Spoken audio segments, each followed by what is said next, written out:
In this article, How Healthy is Your Board?, I pose that very question.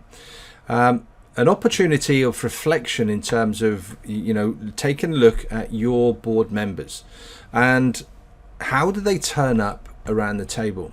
Now, my experience of working with a number of different boards has been that when people get promoted to the position of boardroom, managing director or chief executive officer, whether that's the boardroom or the C-suite, it's often from within the ranks, and the natural progression to get to the point where they join as a board member and they've got value to add, and rightly so. There's been that natural progression through, and in some organizations that's part of the career structure, part of the career pathway.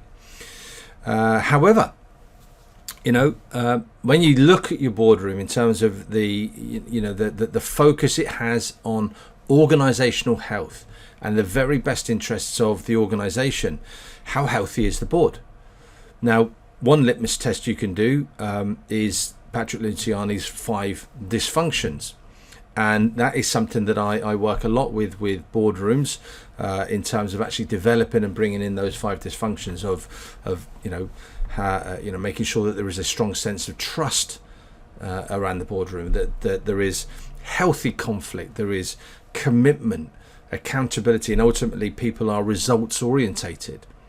But when we look at the board members in their individual positions and what they bring to the table, that's where this article wants to really focus on how your board members are turning up. And there are three key areas that I want to talk to you about today. And in this article I'll give you the overview, and then there'll be a couple of additional videos where I'll talk about the 3 areas. And the 3 areas are the boardroom competencies. The second one is the ability to have really strong interpersonal communication skills and behaviors, and what they look like. And then the last one, which is really interesting, it's the one that you generally won't verbalize quite so much, but it's what's going on inside your mind. How are you turning up in terms of your own beliefs? And have you got that confidence around the table, or is there a sense of self-sabotaging where you're holding yourself accountable? Now, the board competencies, this is something that is relatively new. It's often referred to, it's not often, it's referred to as the working genius. And Patrick Lenciani has developed this with the team.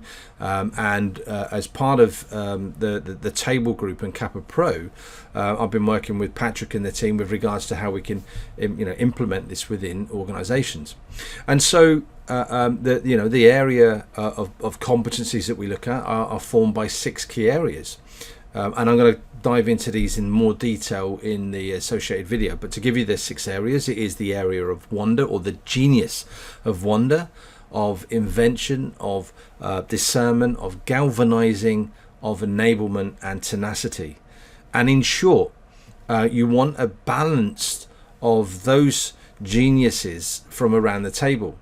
And when you do the assessment for the geniuses, your board table will assess in terms of what their genius is, where they are competent and they're happy, and actually what they don't like so much, and what they probably err away from.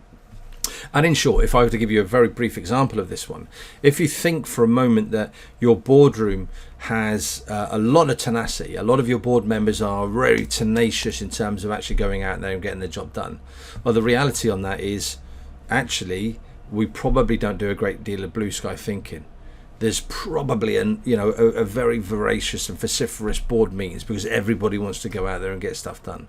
Now that's on one side of the spectrum, but when we dive into that in a little bit more detail, you'll see that balanced approach of the different competencies, and even to the point that you might be lacking in some of those areas of working genius, that actually you then go out to find and add to the board because of what they bring to the table. Now, the interpersonal skills are, it's really born through the platinum rule of treat everybody as they want and need to be treated. That's the platinum rule. Now, you'll probably be familiar with the golden rule in terms of treat people as I want to be treated, or I expect to be treated. And that's flawed. In its day, it was great, but today, in interpersonal skills and behaviors, it's flawed. And so the vehicle that I use to really educate on that level of engagement, and this is about your board members understanding how to engage and how to recognize the behaviors in their fellow board members, their fellow chief executive officers. And in being able to do that, the communication goes to another level. Now I focus on using behavioral, not personality, but behavioral profiling called DISC. And DISC focuses on 4 key behaviors that we often see in people. The level of dominance, the level of influential and influencers, the steady and the conscientious. And again, in the associating video, I'll give you a little bit more detail with regards to what that looks like. And then the final one is about this internal self-belief.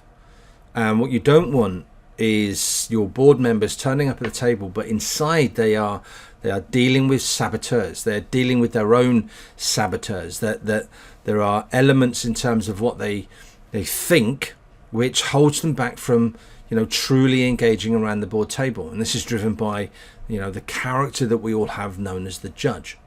And the judge has a focus on judging yourself, it judges others, and it judges the circumstances and environment that you find yourself in. And because that voice, dependent on the individual, that volume can be right up, it can have a dramatic impact in terms of actually how they engage around the board table. So when we focus on these 3 areas, and please dive into the associated videos for more context, when we dive into these 3 areas, we can really start to unlock the potential of your boardroom. It will become quite a vociferous place. It will be dynamic, but it'll all be dynamic and focused and driven in the direction of the organizational health, in the direction of what's absolutely best for the organization, even to the point that people can bring ideas to the table and at the table change their mind. And that's okay.